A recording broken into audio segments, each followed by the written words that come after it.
방금 전에 이 100만 원일 때는 23%, 0원일 때는 31%, 32%로 거의 한 8% 차이가 납니다. 15년 기준 복리로요. 그런데 반대로 여기서 이 3천만 원을 1억으로 올리게 돼버리면 이 목표 수익률이 21%로 나오게 되고, 여기서 만약에 이걸 100만 원으로 올리면 17%로 아까 전과는 그렇게 큰 차이가 나지 않습니다. 결국 중요한 거는 이 초기 투자금을 초반에 얼마나 빨리 올리느냐가 이 전략의 핵심이라고 보시면 될 것 같고,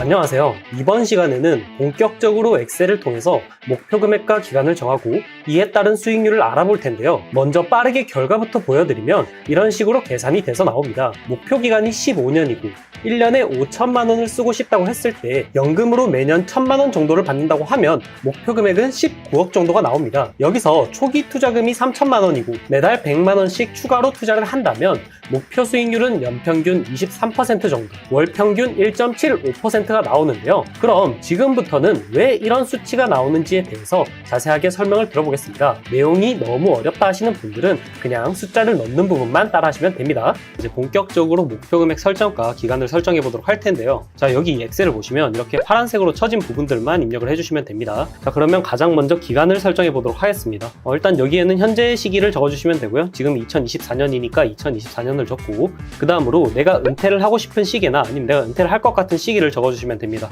저 같은 경우는 한 15년 정도 일을 한 뒤에 은퇴를 하고 싶기 때문에 일단 여기엔 2039년을 적어보도록 하겠습니다. 자, 이렇게 되면 목표 기간이 15년으로 나오는 게 확인이 되고요. 그 다음으로는 이제 은퇴 후 예상 연간 소비액을 찾아볼 텐데, 이 금액 같은 경우는 여러분께서 은퇴를 했을 때를 기준으로 1년에 얼마 정도를 쓰는지 한번 예상을 해보시면 됩니다. 저 같은 경우는 부부 기준으로 한 1년에 5천만 원 정도 쓰면은 엄청 행복하게 살 수 있을 것 같으니까 5천만 원으로 한번 적어보고요. 자, 이제 그 다음으로 총 연금액과 연금 제외 소득을 적어볼 텐데요. 자, 방금 전에 엑셀에서 보셨던 총 연금액은 이렇게 구하면 되는데요. 연금 수령액이란 공적 연금 소득과 사적 연금 소득을 합친 것을 의미합니다. 여기서 공적 연금 소득이란 이렇게 국민연금, 공무원연금, 사학연금을 의미하고요. 사적 연금 소득은 퇴직연금, 개인연금, 연금 계좌를 의미합니다. 자, 이것들을 모두 더한 다음에 과세 제외 금액과 비과세 금액을 빼면 되는데요. 이 비과세 금액과 과세 제외 금액은 화면에 보이는 이런 연금 소득을 의미를 합니다. 자, 여기에 속한 것들이 있으면 빼주시면 되고요. 자, 다시 이렇게 엑셀로 돌아와서 총 연금액을 입력을 해보면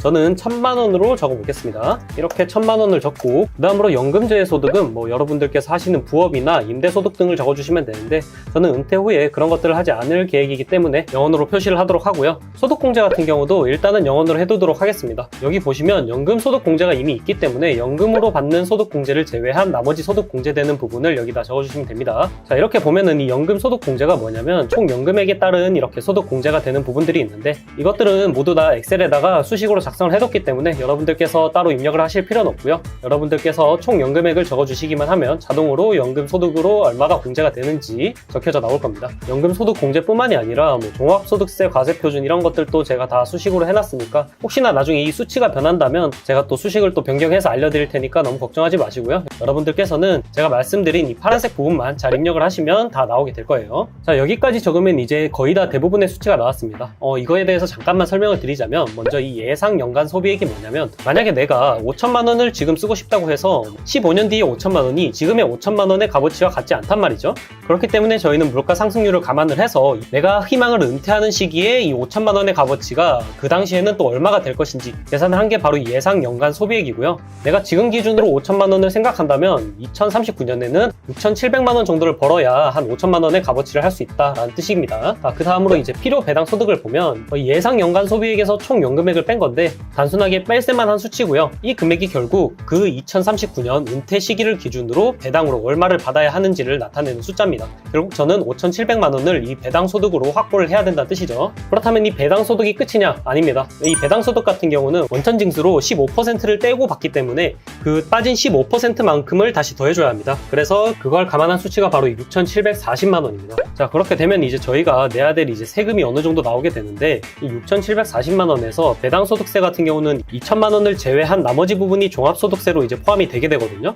그래서 여기서 2천만 원을 뺀 이 4,700만 원이 배당 과세 표준으로 잡히게 되고, 결국 이 연금 소득 금액과 배당 과세 표준을 합친 금액이 바로 총 과세 표준이 됩니다. 결국 이 5,190만 원에 대해서 저희가 종합소득세를 납부를 해야 되는데, 이 세율 같은 경우도 종합소득세가 여러분들의 그 수익 구간에 따라서 세율이 바뀌고 또 누진공제가 바뀌기 때문에 이것 이것도 다 수식으로 만들어 뒀으니까 그냥 보시기만 하면 되고요. 결국은 이렇게 한 670만원 정도를 세금으로 납부를 해야 됩니다. 그런데 배당 같은 경우는 원천 징수가 된다고 말씀을 드렸죠. 배당 소득에서 2천만원을 뺀 금액이 종합소득세로 잡힌다고 말은 했지만 사실 이 나머지 부분인 4,740만원에 대해서도 똑같이 15%가 원천 징수가 되기 때문에 이렇게 4,740만원에 대해서 원천 징수가 된 금액이 더 많게 되면 사실상 이중과세가 되기 때문에 이 부분에 대한 세금은 받지 않게 되는데요. 결국은 이 금액을 제외한 나머지 연금소득금액과 연금재소득에서 소득공제를 제외한 부분만 종합소득세로 계산을 해서 세금을 계산하면 됩니다. 이번 같은 경우는 이 450만원에 대해서 6%의 세율만 계산을 하면 되기 때문에 이렇게 27만원이 적히게 되고요.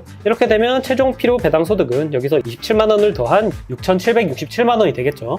만약에 연금이나 다른 소득이 없는 상태에서 배당금으로만 계산을 하게 되면 8,400만원을 기준으로 8,400만원이 넘으면 추가로 세금을 납부하면 된다고 보시면 되는데요. 여기서 이 연금액을 0원으로 하고 은퇴 후 소비액을 한 5,350만원으로 바꿔놓으면 이렇게 총 배당으로 받는 수익이 8,471만원이 잡히게 되고 이렇게 8,400만원이 넘을 때부터는 이렇게 보이시는 것처럼 추가로 납부해야 되는 세금이 늘어나게 되고 나머지 이 이하의 경우에서는 이렇게 5천만원을 적으면 추가로 납부해야 되는 세금은 없는 걸로 나옵니다. 자, 이런 식으로 계산이 된다고 알아두시면 되고 자, 이제 배당률만 알아보면 전체적으로 계산이 다 되는데요. 마지막으로 이 배당률에 대해서 알아보면 자, 지금 보시는 화면에 나오는 이 5개의 종목이 미국에서 가장 유명한 고배당주 ETF인데요. 자,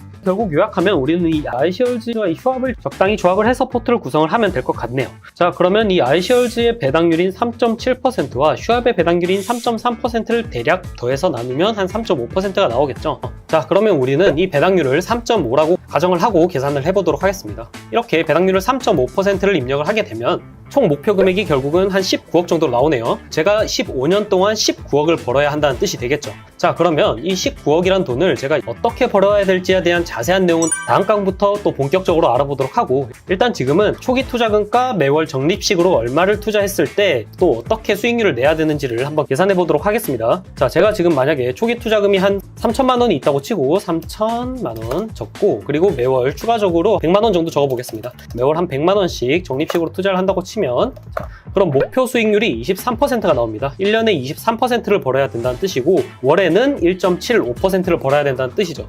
그런데 여러분들도 아시다시피 지금 S&P나 뭐 다른 대부분의 종목들의 평균 수익률이 연평균 수익률이 한 10%에서 10% 초반대인데 이 수치조차도 지금 장이 엄청나게 좋은 최고점을 기준으로 하고 있는 수치이기 때문에 현실적으로 25년 동안 23%의 수익률을 꾸준히 낸다는 건 사실상 좀 가능성이 낮습니다. 그렇기 때문에 저희는 좀 특별한 전략을 사용을 할 텐데요. 그 전에 이 매월 추가되는 금액을 100만 원이 아니라 0원으로 했을 때 보시면 목표 수익률이 굉장히 많이 차이가 나죠. 방금 전에 이 100만 원일 때는 23%, 0원일 때는 31%, 32%로 거의 한 8% 차이가 납니다. 15년 기준 복리로요. 그런데 반대로 여기서 이 3천만 원을 1억으로 올리게 돼버리면 이 목표 수익률이 21%로 나오게 되고 여기서 만약에 이걸 100만 원으로 올리면 17%로 아까 전과는 그렇게 큰 차이가 나지 않습니다. 결국 중요한 거는 이 초기 투자금을 초반에 얼마나 빨리 올리느냐가 이 전략의 핵심이라고 보시면 될 것 같고 그 전략에 대한 설명은 다음 강부터 제대로 드리도록 하고요. 일단 뭐 마지막으로 여러분들 중에서 뭐 아직 초기 투자금도 그렇게 많이 없고 매월 추가로 투자할 수 있는 금액도 별로 없는데 어떻게 하나요? 라고 생각하시는 분들이 계실 텐데 이런 것들도 다 고려를 해서 맞춤형으로 전략을 만들었으니까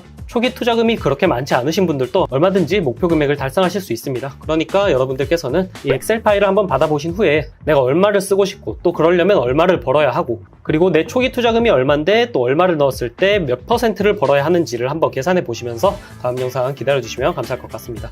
부자 프로젝트에 참여하실 멤버를 모집합니다. 부자 프로젝트는 노후 걱정 없이 원하는 인생을 살 수 있도록 투자 계획을 세우고 실천하는 방법을 알려드리는 프로젝트입니다. 참여하시는 분들은 본인의 수준에 맞춰서 제가 직접 1대1로 간단한 교육을 해드린 후에 정보를 공유하고 응원과 소통을 통해 서로 윈윈할 수 있는 투자 커뮤니티에 참여하셔서 좀 더 쉽게 목표 금액을 달성하실 수 있습니다. 프로젝트에 대한 좀 더 자세한 내용은 전자책에 들어가 있으니까 궁금하신 분들은 전자책을 받아보셔서 읽어보시길 바라겠습니다. 커뮤니티에 참여하지 않고 개인적으로 배우실 분들이나 다른 궁금하신 것들도 댓글에 있는 링크로 연락 주시면 제가 아는 선에서 최대한 도와드리도록 하겠습니다. 그럼 저는 다음 영상으로 찾아뵙도록 하겠습니다. 시청해주셔서 감사합니다.